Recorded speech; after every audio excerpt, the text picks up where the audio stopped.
Human induced landslide அப்படின்னு சொல்றோம். மனிதனால் உந்தப்பட்ட நிலச்சரிவு அப்படின்னு தெளிவா குறிப்பிடுறோம். இனிமே உங்களுக்கு பீச் வியூ ரெசார்ட் எல்லாம் கிடையாது, இந்த ஹில் வியூ அபார்ட்மெண்ட் எல்லாம் கிடையாது. நம்ம பாதுகாப்பா எங்க இருக்க போறோம், உணவு நமக்கு எல்லாருக்கும் கிடைக்க போகுதா, எல்லாரும் நல்ல உயிர் வாழ்வதற்கான வாய்ப்பு சமமாக இருக்க போகுதா அப்படின்ற கேள்விதான் நமக்கு முன்னாடி இருக்கு. 2018 வந்த லேண்ட்ஸ்லைட்ல வயநாடுல 100க்கும் மேற்பட்டவர்கள் உயிரிழந்தார்கள். 2019 லேண்ட்ஸ்லைட் இருந்துச்சு, 2021 லேண்ட்ஸ்லைட் நடந்துச்சு. இவ்வளவு நடந்த பிற்பாடும் இதுல இருந்து நம்ம என்ன பாடம் கத்துக்கிட்டோம் அப்படின்றது இருக்குல்ல. 2018 எங்க லேண்ட்ஸ்லைட் நடந்ததோ அதே பகுதியில் டனல் ப்ராஜெக்டுக்கான அனுமதி இப்ப அரசு கோரி இருக்கு. மாநில அரசு சார்பாக அங்க ஒரு டனல் ப்ராஜெக்ட் நடைமுறைப்படுத்த இருக்காங்க. அப்ப அந்த இடத்துல நம்ம மறுபடியும் போய் அதை அழுத்தம் கொடுக்குறோம் அப்படின்னா இப்ப என்ன பாடம் நம்ம கத்துருக்கோம் அப்படின்றதுதான் முக்கியமான கேள்வி. அந்த ஸ்லோப்ஸ் இருக்கக்கூடிய பகுதியில் என்ன ஆகுதுன்னு பாத்தீங்கன்னா அந்த தண்ணி அதிகமா எக்ஸ்ட்ரீம் ரெயின்ஃபால் வரும்போது தண்ணி ஒரு இடத்துல ஸ்டோர் ஆகுது. அப்ப தண்ணியோட மட்டம் கிரவுண்ட் லெவல்ல அதிகரிக்கும் போது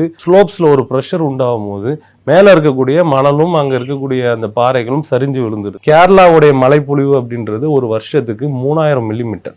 இந்த 3000 மில்லிமீட்டர் அப்படின்றது 6 கட்டங்களாக அது பிரித்து அந்த மழை ஒரு 6 சீசனாக அது பெய்யும். ஆனால் அந்த சீசன்லாம் இப்போ கொலாப்ஸ் ஆயிடுச்சு.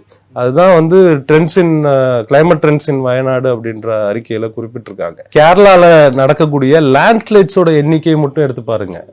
1961 இருந்து 2018 வரை இந்த 55-60 ஆண்டுகள்ல 295 பேர் உயிரிழந்திருக்காங்க. அதற்கு பிற்பாடு இந்த 2018 இருந்து 2024 இந்த 6 ஆண்டுகள்ல மட்டும் 600 பேருக்கு மேல உயிரிழந்திருக்காங்க. 60 வருஷத்துல என்ன உயிரிழப்பு ஏற்பட்டுச்சோ அதை விட 3 மடங்கு அதிக உயிரிழப்பு 6 வருஷத்துல. கேரளாவுடைய ஆலப்புழா மாவட்டம் அது ஒரு கடற்கரை மாவட்டம். அதை தவிர்த்து மீதி இருக்கக்கூடிய 13 மாவட்டங்களையும் லேண்ட்ஸ்லைட் ஏரியா கண்டுபிடிச்சிருக்காங்க. அதுல கேரளால ஹை ப்ரோன் ஏரியா, அதாவது இந்த ரிஸ்க் எல்லா இடங்கள்லயும் ரிஸ்க் இருக்கு, அதிகமா ரிஸ்க் லேண்ட்ஸ்லைட் ரிஸ்க் இருக்க ஏரியா இது அப்படின்றத ஐடென்டிஃபை பண்ணியிருக்காங்க. அதுல கேரளாவுடைய 4.8% நிலப்பரப்பு ஹை லேண்ட்ஸ்லைட் ப்ரோன் ஏரியா அப்படின்றத ஐடென்டிஃபை பண்ணியிருக்காங்க. கிட்டத்தட்ட 18,000 சதுர கிலோமீட்டருக்கு உங்களுக்கு அங்கங்க இந்த மாதிரியான ஏரியாஸ் ஐடென்டிஃபை பண்ணியிருக்காங்க.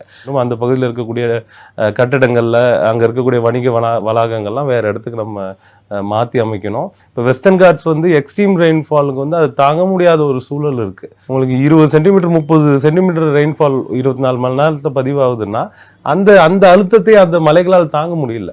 அப்ப இனி வரும் காலங்களில் இந்த மாதிரி எக்ஸ்ட்ரீம் ரெயின்ஃபால் தான் இயல்பாக மாறப்போகிறது. கிளைமேட் சேஞ்சின் காரணமாக 30-40 சென்டிமீட்டர்லாம் சர்வசாதாரணமாக மாறிக்கொண்டு இருக்கிறது. அப்படி வரும்போது நிச்சயமாக இதை போன்ற சம்பவங்கள் அதிகரிக்க போகுது. அப்ப இந்த மாதிரி ஒரு வல்னரபிளா இருக்கக்கூடிய ஒரு பகுதிகளில் நம்ம போய் மறுபடியும் ஒரு டெவலப்மெண்ட் ப்ராஜெக்ட்ஸ் கொண்டு வரக்கூடாது இல்லை.